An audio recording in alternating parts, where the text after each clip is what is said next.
Praise the Lord. आप सभी को जय मसीह की। पिता परमेश्वर और प्रभु यीशु मसीह की ओर से आप सभी को अनुग्रह और शांति मिलती रहें। प्रार्थना के समय के विषय में इस अध्ययन श्रृंखला में आज का यह अध्ययन आंसू बहाकर प्रार्थना करने के रहस्य को स्पष्ट करने के विषय में है।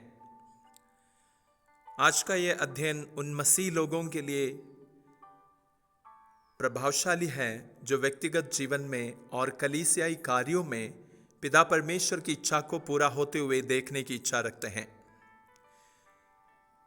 इब्रानी की पत्री 5 अध्याय के 7वें वचन में पवित्र शास्त्र बाइबल कहती है, यीशु ने अपनी देह में रहने के दिनों में ऊंचे शब्द से पुकार पुकार कर और आंसू बहा बहा कर उससे जो उसको मृत्यु से बचा सकता था प्रार्थना और विनती की, और भक्ति के कारण उसकी सुनी गई।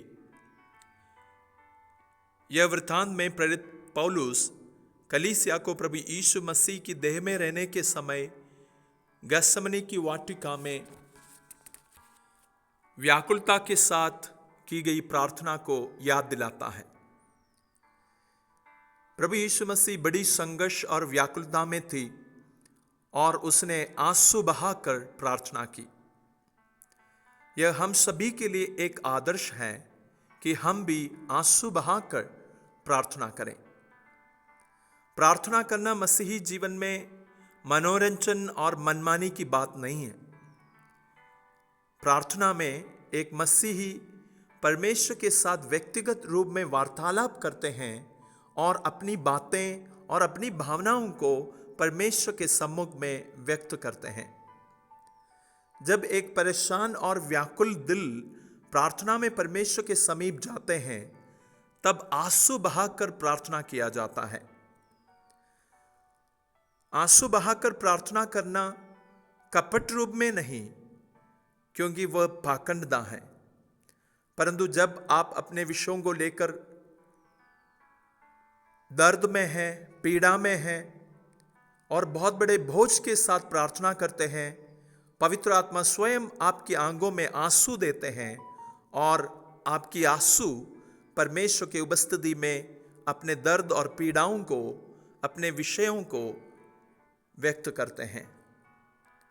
भजन संहिता 6:6 में पवित्र शास्त्र बाइबल कहती है, मैं कराहते कराहते थक गया, मैं अपनी खाट आंसुओं से भिगोता हूँ, प्रति रात मेरे बिछौना भीगते हैं। भजन संहिता 42:3 में दाऊद कहता है, मेरे आंसू दिन और रात मेरा आहेर हुए हैं। अय्यूब 16 अध्याय के 20 में परमेश्वर का भक्त अय्यूब कहता है, मेरे मित्र मुझसे घृणा करते हैं, परंतु मैं परमेश्वर के सामने आंसू बहाता हूं। इन वचनों में हमें यह देखने के लिए मिलते हैं कि जब परमेश्वर के लोग व्यक्तिगत जीवन में परेशानियों और संकटों को सामना करते हैं, तब परमेश्वर की उपस्थिति में वे आंसू बहाकर प्रार्थना करते हैं, क्योंकि परमेश्वर हमारी आंसुओं पर दया करने वाला परमेश्वर है। पवित्र शास्त्र बाइबल कहती है कि वह हमारी आंसुओं को अपनी कुप्पी में रखते हैं और वह अपने स्मरणा के पुस्तक में हमारी आंसुओं के समय को लिख रखता है और बदले में, हमारी आंसुओं के बदले में हमें प्रतिफल देता है। अंग्रेजी में इस प्रकार एक कहावत है, Tears are prayers too, they travel to God when we can't speak। अर्थात आंसू भी स्वयं में प्रार्थना है। जब हम बोलने में असमर्थ होते हैं, तब आंसू हमारी बातों को परमेश्वर तक पहुंचाती हैं।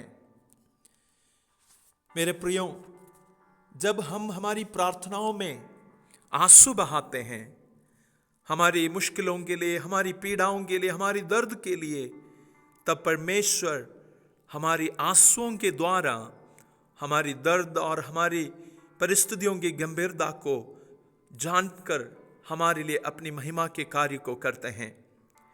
यशायाह नबी के पुस्तक 38 अध्याय में हम हिजकिय्याह नामक राजा के जीवन की वृत्तांत के विषय में इस प्रकार देखते हैं कि वह ऐसा रोगी हुआ कि वह मरने पर था।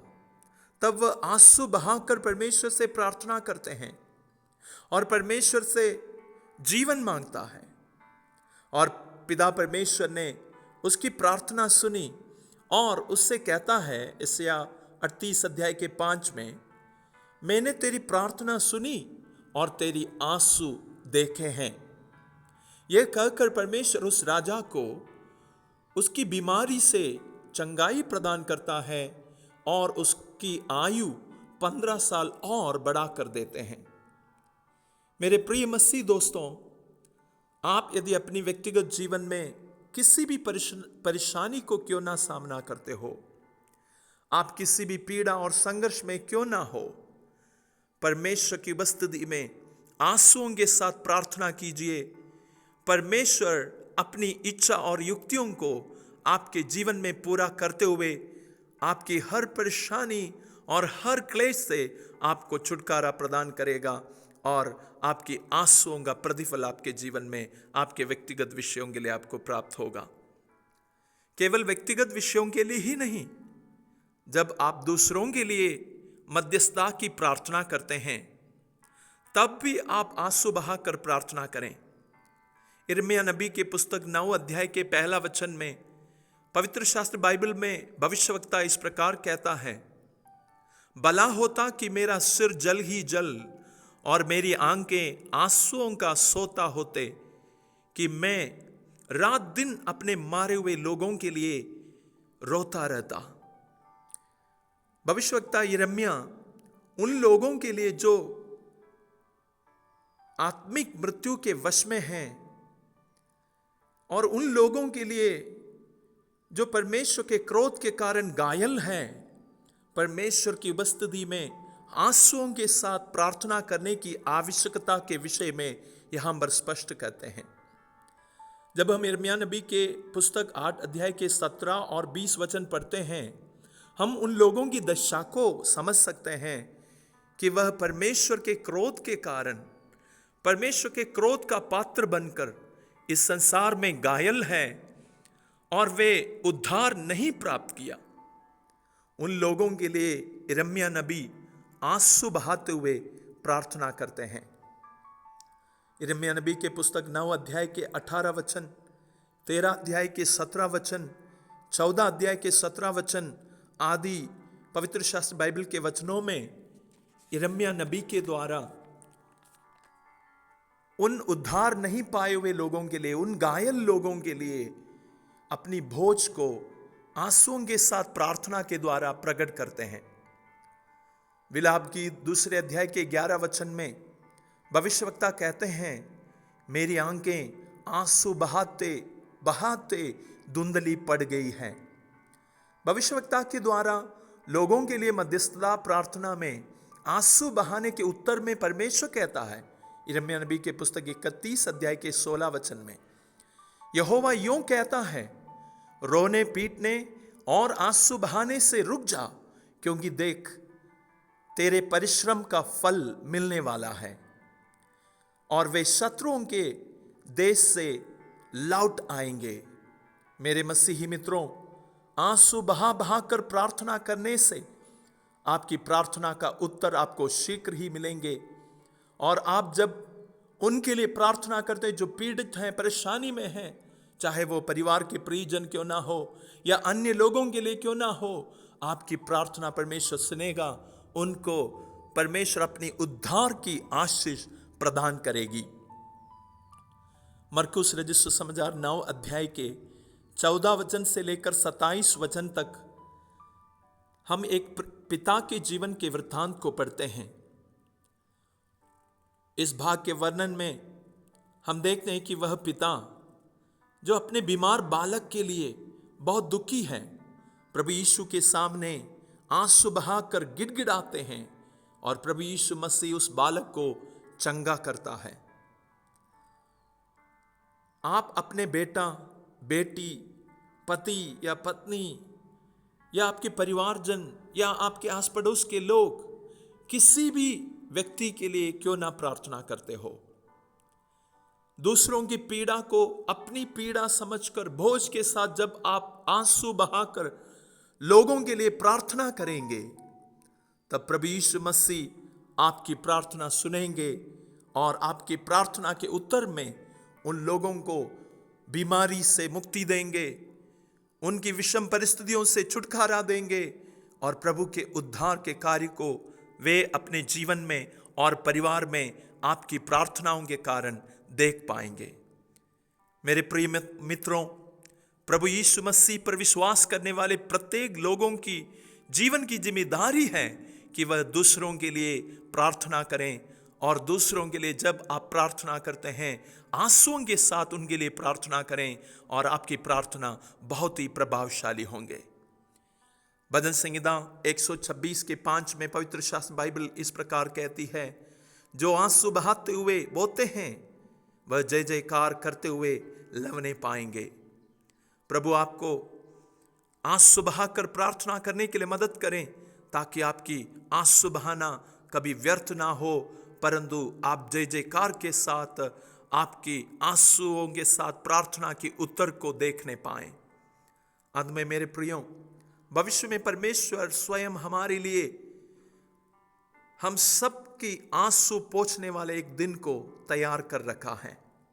प्रकाशित वाक्य 7 अध्याय के 17 और 21 अध्याय के 4 वचन जब हम पढ़ते हैं, पवित्र शास्त्र बाइबल इस प्रकार कहते हैं, वह उनकी आंखों से सब आंसू पोंछ डालेगा और इसके बाद मृत्यु ना रहेगी और ना शोक, ना विलाप, ना पीड़ा रहेगी, पहली बातें जाती रही। हाँ मेरे प्रियो, उस सुंदर भविष्य की आशा में प्रभु यीशु मसीह के लिए अपने आप को तैयार करते हुए प्रार्थना की जीवन को आंसुओं के साथ प्रार्थना करते हुए आगे बढ़ाएं। इस वीडियो के माध्यम से मैं आपकी प्रार्थना के समय को आंसू बहाकर प्रार्थना करते हुए बिताने के लिए उत्साह देता हूं, ताकि आप अपने विश्वों पर परमेश्वर के प्रभावशाली कार्य को, परमेश्वर की दया और करुणा को बहुत ही प्रभावशाली रूप में देख सकें। प्रभु इस वचन के अध्ययन के द्वारा आप सभी को आशीष और अनुग्रह प्रदान करें। God bless you. आइए हम प्रार्थना करें। प्यारे पिता, आपके पुत्र हमारी उद्धारकर्ता प्रभु यीशु मसीह के नाम से हम आपकी उपस्थिति में आते हैं। आपने हमें ऐसा आदर्श बताया कि हम भी प्रार्थना का समय आंसू बहाकर प्रार्थना करते हुए बिता सकें। प्रभु यीशु मसीह, हम आपके आदर्श को अपनाते हुए अपनी प्रार्थना के समय आंसुओं के साथ आपकी उपस्थिति में पिता परमेश्वर के सम्मुख में अपनी प्रार्थनाओं को रख सकें और बहुत प्रभावशाली कार्यों को और आपके उद्धार की सामर्थ को हमारे जीवन में और हमारे आसपास के लोगों के जीवन में प्रभावशाली रूप में देख सकें। हम इसके लिए आपके वचन को सुनने वाले, इस वीडियो को ध्यान देने वाले प्रत्येक लोगों के लिए आपकी आशीष और सामर्थ बोलते हैं। आपने हमारी प्रार्थनाओं को सुना, इसलिए धन्यवाद। प्रभु यीशु मसीह के नाम से आमीन, आमीन। God bless you. प्रभु आप सबको आशीष दें।